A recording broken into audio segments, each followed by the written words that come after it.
कवितेचं शीर्षक आहे खिडकी।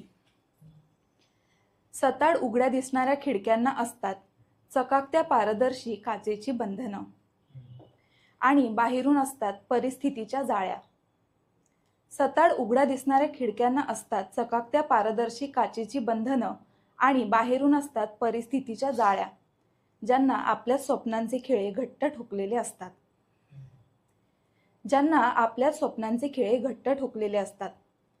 मनाने सारं तोडून उडून जावं की राहावं? राहावं का बसून त्याच खिडकी शेजारच्या खुर्चीत, जिच्या एकाच लहान पायाला दिलाय कागदाच्या घडीचा आधार? की काढावा तो कागद आणि वाचाव्यात मलाच काल स्फुरलेल्या मुक्ततेच्या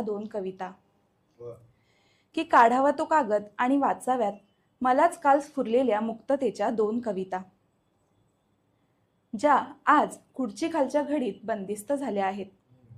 नकोच तो कागद, ती खुर्ची आणि ती खिडकी सुद्धा।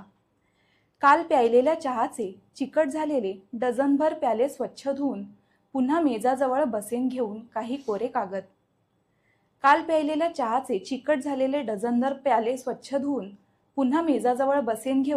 कोरे कागद, पेन आणि लिहीन एखादी कविता खिडकीतून येणाऱ्या मंद प्रकाशामध्ये। आजची कविता मात्र लिहीन बंधनावरच, म्हणजे खुर्चीच्या पायाखालची बंद घडी होताना तिलाही वाईट वाटणार नाही।